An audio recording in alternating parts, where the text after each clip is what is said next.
Patriarcas e Profetas. Capítulo 64. A fuga de Davi. Depois de matar Golias, Saul conservou Davi consigo, e não permitiu que voltasse à casa de seu pai. E aconteceu que a alma de Jonatas se ligou com a alma de Davi, e Jonatas o amou, como a sua própria alma. Jonatas e Davi fizeram um concerto para serem unidos como irmãos, e o filho do rei se despojou da capa que trazia sobre si, a deu a Davi, como também os seus vestidos, até a sua espada, e o seu arco, e o seu cinto. A Davi foram confiadas importantes responsabilidades. Todavia, ele conservou sua modéstia, e ganhou a afeição do povo, bem como da casa real.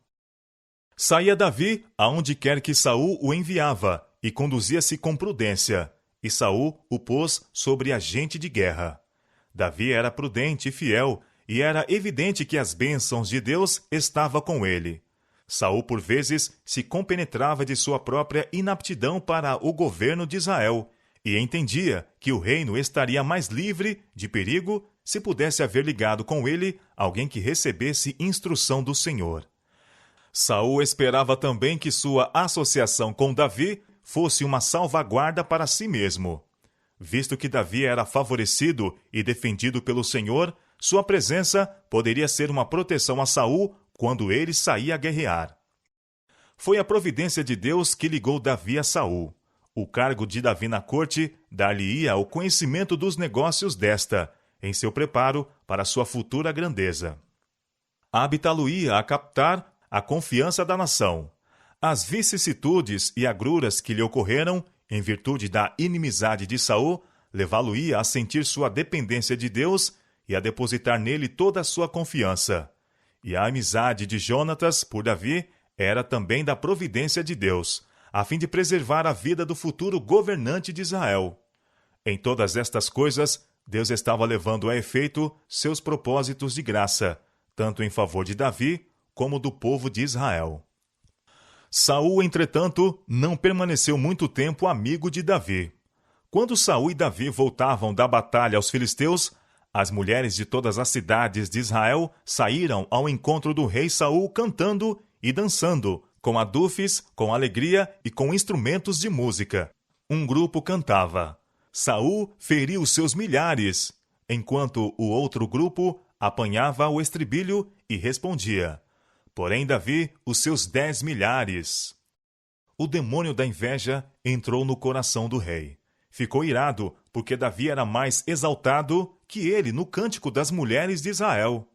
Em vez de subjugar estes sentimentos de inveja, manifestou a fraqueza de seu caráter e exclamou: 10 milhares deram a Davi, e a mim somente milhares. Na verdade, que lhe falta, senão só o reino? Um grande defeito no caráter de Saul era seu amor à aprovação. Esta característica tivera uma influência preponderante em suas ações e pensamentos. Tudo se assinalava pelo seu desejo de louvor e exaltação própria. Sua norma para o que era reto e aquilo que não era consistia no baixo padrão do aplauso popular. A pessoa que vive para agradar aos homens e não procura primeiramente a aprovação de Deus não está livre de perigo. Era a aspiração de Saul ser o primeiro na estima dos homens, e quando foi entoado este cântico de louvor, uma firme convicção entrou no espírito do rei, de que Davi ganharia o coração do povo e reinaria em seu lugar. Saul abriu o coração ao espírito de inveja, de que sua alma estava envenenada. Apesar das lições que havia recebido do profeta Samuel, dando-lhe a instrução de que Deus cumpriria o que quer que ele desejasse e que ninguém o poderia impedir, o rei demonstrou que não tinha verdadeiro conhecimento dos planos de Deus. O monarca de Israel estava opondo sua vontade à do ser infinito. Saul não tinha aprendido, enquanto governava o reino de Israel, que devia governar seu próprio espírito.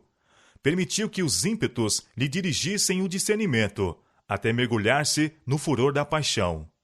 Tinha paroxismos de raiva, ocasiões em que se dispunha a tirar a vida de qualquer que ousasse opor-se à sua vontade. Deste frenesi passava a um estado de desalento e desprezo de si mesmo, e o remorso se apoderava de sua alma. Gostava de ouvir Davi tocar harpa, e o espírito mau parecia afastar-se como por encanto durante aquele tempo. Um dia, porém, quando o jovem estava a servir perante ele, e de seu instrumento arrancava música suave, acompanhando sua voz a cantar os louvores de Deus, subitamente arremessou Saul a lança contra um músico, com o intuito de dar fim à sua vida. Davi foi preservado pela intervenção de Deus, e ileso fugiu da ira do enfurecido rei. Aumentando o ódio de Saul contra Davi, tornou-se ele cada vez mais atento para encontrar uma oportunidade a fim de lhe tirar a vida. Mas nenhum de seus planos contra o ungido do Senhor foi bem sucedido. Saul entregou-se ao domínio do espírito mau que o governava, ao passo que Davi confiava naquele que é poderoso em conselho e forte para livrar. O temor do Senhor é o princípio da sabedoria, e a oração de Davi era continuamente dirigida a Deus, para que pudesse andar diante dele e de uma maneira perfeita. Desejando libertar-se da presença de seu rival, o rei o desviou de si e o pôs por chefe de 1000. Porém, todo Israel e Judá amava Davi. O povo bem depressa viu que Davi era pessoa competente e que os negócios entregues às suas mãos eram dirigidos com sabedoria e perícia. Os conselhos do moço eram de caráter mais sábio e discreto, e demonstraram a conveniência de segui-los, enquanto o juízo de Saul era, por vezes, indigno de confiança, e não prudentes as suas decisões. Posto que Saul estivesse sempre alerta, procurando uma oportunidade para destruir a Davi, tinha receio dele, visto ser evidente que o Senhor estava com ele. O caráter irrepreensível de Davi suscitou a ira do rei. Ele imaginava que a própria vida e presença de Davi lançavam opróbrio sobre ele, visto que contrastadamente apresentavam com desvantagem o seu caráter. Era a inveja o que infelicitava Saul e punha em risco o humilde súdito de seu trono. Que mal indescritível tem feito em nosso mundo este mau traço de caráter! A mesma inimizade que moveu o coração de Caim contra seu irmão Abel, porque as obras de Abel eram justas, e Deus o honrava, e as suas eram más, e o Senhor não podia abençoar. Essa mesma inimizade existiu no coração de Saul. A inveja é filha do orgulho, e se é alimentada no coração, determinará o ódio, e finalmente a vingança e o assassínio. Satanás mostrou seu próprio caráter, excitando o furor de Saul contra aquele que nunca lhe fizera mal. Satanás mostrou seu próprio caráter. O rei mantinha estrita vigilância sobre Davi, esperando encontrar-lhe alguma ocasião de indiscrição ou precipitação que pudesse servir como desculpa para acarretar-lhe a desonra. Entendia que não poderia ficar satisfeito antes que tirasse a vida do moço e ainda assim estivesse justificado perante a nação pelo seu mau ato. Pôs uma cilada para os pés de Davi, instando com ele para que dirigisse a guerra contra os filisteus com vigor ainda maior, e prometendo, como recompensa ao seu valor, casamento com a filha mais velha da casa real. A resposta modesta de Davi a esta proposta foi: Quem sou eu? E qual é a minha vida e a família de meu pai em Israel, para vir a ser genro do rei? O monarca manifestou sua insinceridade, dando a princesa em casamento ao outro. Uma afeição de Davi por parte de Mical, a filha mais moça de Saul, proporcionou ao rei outra oportunidade para tramar contra seu rival. A mão de Mical foi oferecida ao moço sob condição de ser apresentada à prova de derrota e morticínio de certo número de seus adversários nacionais. Saul tentava fazer cair a Davi pela mão dos filisteus. Deus, porém, escudou seu servo. Davi voltou vitorioso da batalha para tornar-se genro do rei. Filha de Saul o amava, e o monarca, enraivecido, viu que suas tramas haviam resultado no engrandecimento daquele a quem procurava destruir. Estava ainda mais certo de que este era o homem que o Senhor dissera ser melhor do que ele, e que reinaria no trono de Israel em seu lugar. Arremessando de si todo o disfarce, expediu uma ordem a Jonatas e aos oficiais da corte para tirarem a vida daquele a quem odiava. Jonatas revelou a intenção do rei a Davi e mandou-o que se escondesse, enquanto ele pleitearia com seu pai a fim de poupar a vida do libertador de Israel. Expôs ao rei o que Davi tinha feito para preservar a honra e mesmo a vida da nação, e que terrível crime repousaria sobre o assassino daquele que Deus usara para dispersar seus inimigos. Comoveu-se a consciência do rei, e abrandou-se-lhe o coração, e jurou Saul: vive o Senhor que não morrerá. Davi foi trazido a Saul, e servia em sua presença, como havia feito anteriormente. De novo foi declarada a guerra entre os israelitas e os filisteus, e Davi conduziu o exército contra os inimigos. Uma grande vitória foi ganha pelos hebreus, e o povo do reino louvou sua sabedoria e heroísmo. Isto serviu para instigar a anterior animosidade de Saul contra ele. Enquanto o moço tocava perante o rei, enchendo o palácio de suave harmonia, a paixão de Saul venceu-o, e ele arremessou um dardo contra Davi, julgando pregar o músico na parede. Mas o anjo do Senhor desviou a arma mortífera. Davi escapou e fugiu para sua casa. Saul mandou espias para que o prendessem, quando saísse pela manhã, e dessem fim à sua vida. Mical informou Davi do intuito de seu pai. Insistiu com ele para que fugisse para salvar a vida, e desceu pela janela, possibilitando-lhe assim escapar. Ele fugiu a Samuel em Ramá, e o profeta, sem temer o desagrado do rei, recebeu com satisfação o fugitivo. O lar de Samuel era um lugar pacífico, em contraste com o palácio real. Foi ali, entre as colinas, que um honrado servo do Senhor continuou sua obra.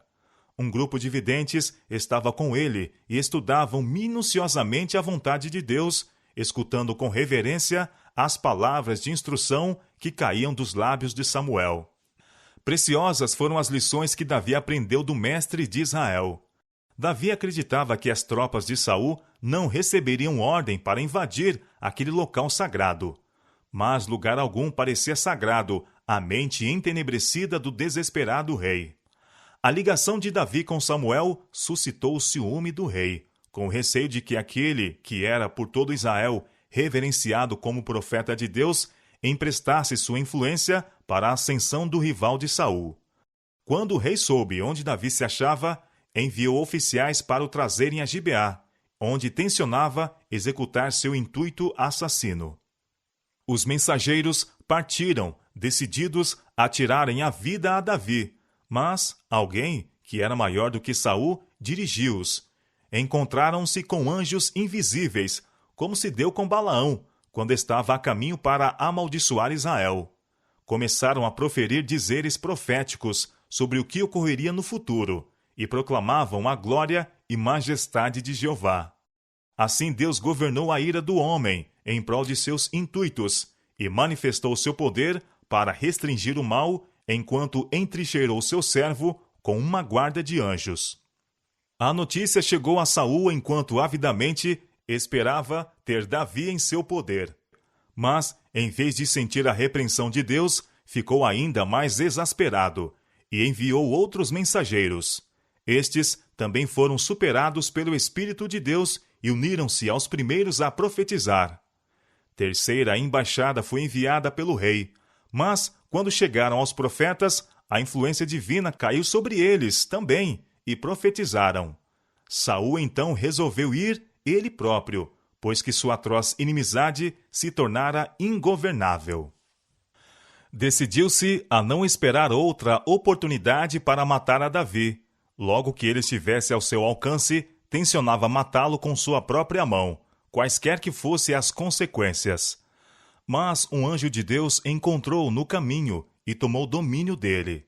O Espírito de Deus continha-o em seu poder, e ele prosseguiu a dizer orações a Deus, entremeadas de predições e melodias sagradas. Profetizava a respeito do Messias vindouro como o Redentor do mundo.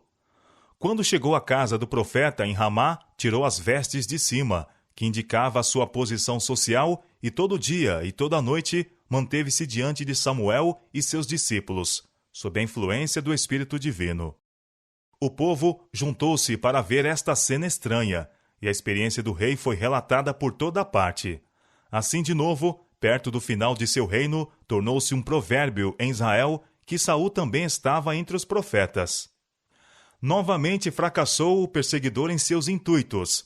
Afirmou a Davi que estava em paz com ele, mas Davi tinha pouca confiança no arrependimento do rei. Aproveitou esta oportunidade para escapar, receoso de que a disposição de ânimo do rei mudasse, como anteriormente. Seu coração estava ferido dentro de si e anelava ver mais uma vez seu amigo Jonatas. Cônscio de sua inocência, procurou o filho do rei e fez um apelo muitíssimo tocante. — Que fiz eu? Perguntou ele. — Qual é o meu crime? E qual é o meu pecado diante de teu pai, que procura tirar minha vida? Jonatas acreditava que seu pai tinha mudado de propósito e não mais tencionava tirar a vida de Davi. E lhe disse: Tal não seja, não morrerás. Eis que meu pai não faz coisa nenhuma grande, nem pequena, sem primeiro me dar parte. Por que, pois, meu pai me encobriria este negócio? Não é assim. Jonatas não podia crer que, depois da notável exibição do poder de Deus, seu pai ainda faria mal a Davi, visto que tal ato seria manifesta rebelião contra Deus. Mas Davi não estava convencido. Com grande veemência, declarou a Jonatas: Vive o Senhor, e vive a tua alma, que é apenas um passo entre mim e a morte.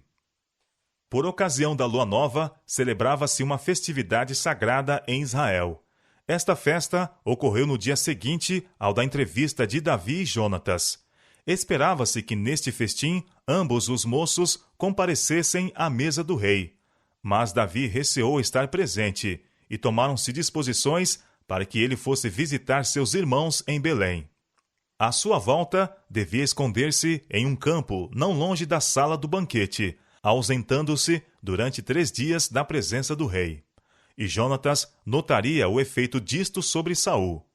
Se este perguntasse sobre o paradeiro do filho de Jessé, Jonatas devia dizer que ele tinha ido à sua casa, a fim de assistir ao sacrifício oferecido pela casa de seu pai.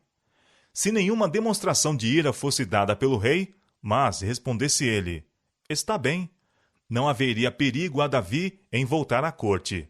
Mas se ficasse irado com sua ausência, isto resolveria a questão da fuga de Davi. No primeiro dia da festa, o rei não fez pergunta alguma quanto à ausência de Davi. Mas, quando seu lugar se achou vago no segundo dia, perguntou: Por que não veio o filho de Jessé, nem ontem, nem hoje, a comer pão? E respondeu Jonatas a Saul: Davi me pediu encarecidamente que o deixasse ir a Belém, dizendo: Peço-te que me deixes ir, porquanto a nossa linhagem tem um sacrifício na cidade, e meu irmão mesmo me mandou ir. Se, pois, agora tenho achado graça em teus olhos, peço-te que me deixes partir, para que veja meus irmãos. Por isso, não veio à mesa do rei. Quando Saul ouviu estas palavras, sua ira foi indomável. Declarou que, enquanto Davi vivesse, Jonatas não poderia subir ao trono de Israel, e exigiu que imediatamente se mandasse buscar a Davi, a fim de que fosse morto. Jonatas de novo intercedeu por seu amigo, rogando: Por que há ele de morrer? Que tem feito? Este apelo ao rei apenas o tornou mais satânico em seu furor, e a lança que ele destinava a Davi arremessou-a contra seu filho. O príncipe ficou magoado e indignado, e deixando a presença do rei, não mais foi conviva no festim. Sua alma estava abatida de tristeza, quando, na ocasião aprazada, compareceu ao local em que Davi saberia das intenções do rei em relação a ele. Caíram ao pescoço um do outro e choraram amarguradamente. A negra paixão do rei lançava sombra à vida dos jovens, e seu pesar era por demais intenso para que se pudesse exprimir. As últimas palavras de Jonatas caíram aos ouvidos de Davi, ao separarem-se eles para seguirem seus caminhos diferentes. Vai-te em paz, o que nós temos jurado, ambos em nome do Senhor, dizendo: O Senhor seja entre mim e ti, e entre a minha semente e a tua semente, seja perpetuamente. O filho do rei voltou a Gibeá, e Davi apressou-se a chegar em Nobe, cidade poucos quilômetros distante, e também pertencente a tribo de Benjamim. O tabernáculo tinha sido levado de Silo a este lugar, e ali ministrava Aimeleque, sumo sacerdote. Davi não sabia para onde fugir em busca de refúgio, a não ser para o servo de Deus. O sacerdote olhou para ele com espanto ao chegar à pressa, e aparentemente só, com o rosto assinalado pela ansiedade e tristeza. Indagou o que o levava ali. O moço estava com receio constante de ser descoberto, e em sua perplexidade recorreu ao engano. Davi disse ao sacerdote que fora enviado pelo rei com uma incumbência secreta, a qual exigia a máxima diligência. Nisto, manifestou falta de fé em Deus, e seu pecado resultou em ocasionar a morte do sumo sacerdote. Tivesse declarado plenamente os fatos, e teria Aimeleque sabido o que fazer para lhe preservar a vida. Deus exige que a veracidade distinga seu povo, mesmo no maior perigo. Davi pediu ao sacerdote 5 pães. Nada havia, senão pão consagrado em poder do homem de Deus. Mas Davi conseguiu remover seus escrúpulos e obteve os pães para matar a fome. Um novo perigo apresentava-se agora. Doeg, o principal dos pastores de Saul, que professava a fé dos hebreus, estava agora a pagar seus votos no lugar do culto. À vista deste homem, Davi resolveu arranjar à pressa outro lugar de refúgio e obter alguma arma com que defender-se, caso se tornasse necessária a defesa. Pediu a Aimeleque uma espada, e foi-lhe dito não ter ele nenhuma, a não ser a de Golias, a qual fora guardada como uma relíquia no tabernáculo. Davi respondeu: não há outra semelhante, dá-ma. Sua coragem reviveu quando tomou a espada que uma ocasião usara para destruir o campeão dos filisteus. Davi fugiu para Aquis, rei de Gate, pois achava que havia mais segurança no meio dos inimigos de seu povo do que nos domínios de Saul. Mas referiu-se a Aquis que Davi era o homem que matara o campeão filisteu anos antes, e agora aquele que procurara refúgio entre os adversários de Israel achou-se em grande perigo. Fingindo, porém, loucura, enganou seus inimigos e assim escapou. O primeiro erro de Davi foi sua falta de confiança em Deus em Nob, e o segundo seu engano diante de Aquis.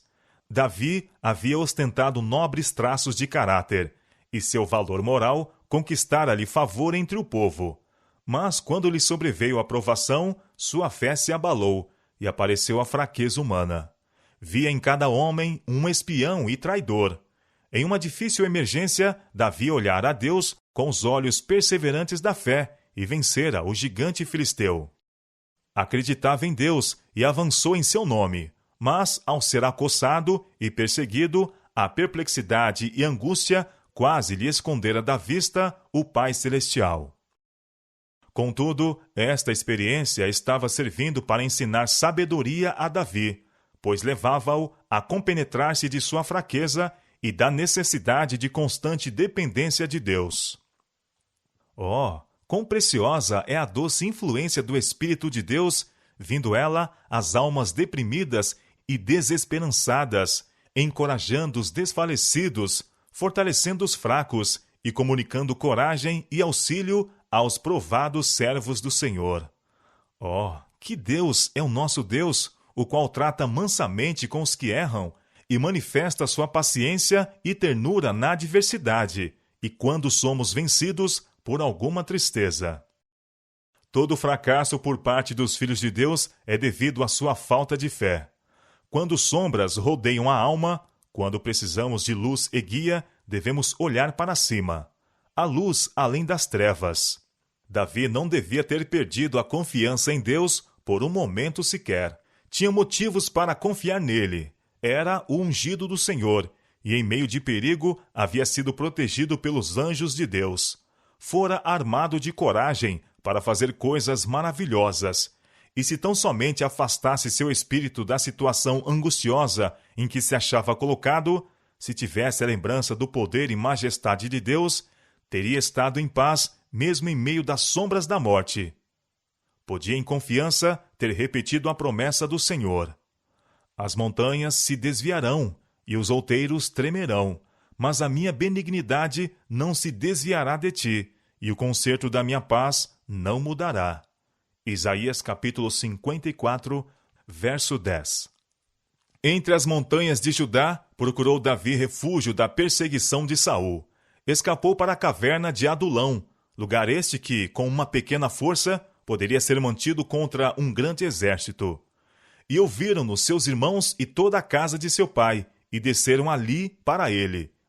A família de Davi não podia considerar-se livre de perigo, sabendo que em qualquer ocasião as desarroadas suspeitas de Saul poderiam dirigir-se contra eles por causa de sua relação com Davi.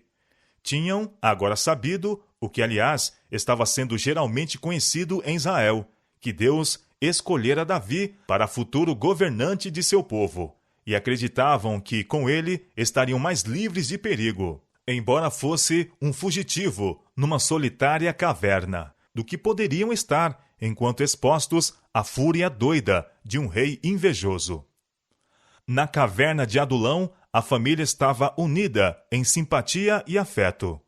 O filho de Jessé tangia a harpa e cantava melodiosamente. Oh, quão bom e quão suave é que os irmãos vivam em união! Salmo, capítulo 133, verso 1. Ele tinha provado o amargor da desconfiança por parte de seus próprios irmãos, e a harmonia que tomara o lugar da discórdia trouxe alegria ao coração do exilado. Foi ali que Davi compôs o Salmo 57. Não demorou muito tempo que ao grupo de Davi se juntassem outras pessoas que desejavam escapar das exações do rei. Havia muitos que tinham perdido a confiança no governante de Israel, pois podiam ver que não mais era ele guiado pelo Espírito do Senhor. Todo homem que se achava em aperto, e todo homem endividado, e todo homem de espírito desgostoso, recorreu a Davi. E ele se fez chefe deles, e eram com ele uns 400 homens. Ali tinha Davi um pequeno reino, que lhe era próprio, e neste prevaleciam a ordem e a disciplina.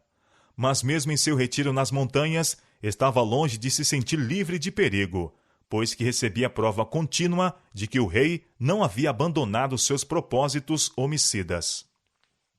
Encontrou um refúgio para seus pais junto ao rei de Moabe, e então, advertido de perigo por um profeta do Senhor, fugiu de seu esconderijo para o bosque de Herete. A experiência por que Davi estava a passar não era desnecessária ou infrutífera. Deus estava a proporcionar-lhe um curso disciplinar que o habilitaria a tornar-se um sábio general, bem como um rei justo e misericordioso. Com seu grupo de fugitivos, estava a adquirir preparo para assumir a obra que Saul, por ocasião de sua paixão assassina e cega indiscrição, estava se tornando inteiramente inapto a fazer. Os homens não podem afastar-se do conselho de Deus e conservarem ainda aquela calma e sabedoria que os habilitarão a agirem com justiça e discrição. Não há loucura tão terrível, tão sem esperanças, como a de seguir a sabedoria humana, sem a guia da sabedoria de Deus. Saul estivera preparando-se para armar cilada a Davi e capturá-lo na caverna de Adulão, e quando foi descoberto que Davi havia deixado aquele lugar de refúgio, o rei ficou grandemente irado. A fuga de Davi era um mistério para Saul. Podia explicá-lo apenas pela crença de que tinha havido traidores no seu acampamento, os quais informaram o filho de Jessé quanto à sua aproximação e intuitos. Afirmou a seus conselheiros que uma conspiração se formara contra ele, e com oferecimento de ricos presentes e cargos de honra, subornou-os para que revelassem a pessoa que entre seu povo favorecia Davi. Doeg, o idumeu, fez-se informante. Movido pela ambição e cobiça, bem como pelo seu ódio ao sacerdote, que havia reprovado seus pecados, relatou Doeg a visita de Davi a Aimeleque, apresentando isto sob uma luz tal que acendeu a ira de Saul contra o homem de Deus. As palavras daquela língua perniciosa, postas sobre o fogo do inferno, instigaram as piores paixões no coração de Saul. Enlouquecido de raiva, declarou que a família toda do sacerdote pereceria. e o terrível decreto foi executado. Não somente Aimeleque, mas os membros da casa de seu pai, 85 homens que vestiam o éfode de linho, foram mortos por ordem do rei pela mão assassina de Doeg. Também a Node, a cidade destes sacerdotes, passou a fio de espada, desde o homem até a mulher, desde os meninos até os de mama, e até os bois, jumentos e ovelhas. Isto foi o que Saul pôde fazer sob o domínio de Satanás. Quando Deus dissera que a iniquidade dos amalequitas estava completa, ele mandara destruí-los inteiramente, ele se julgou demasiadamente compassivo para executar a sentença divina, e poupou aquilo que estava votado à destruição. Mas agora, sem ordem de Deus, sob a guia de Satanás, matou os sacerdotes do Senhor e acarretou a destruição aos habitantes de Node. Tal é a perversidade do coração humano que recusa a guia de Deus. Esta ação encheu de horror todo Israel. Fora o rei que eles tinham escolhido, que cometera tal afronta.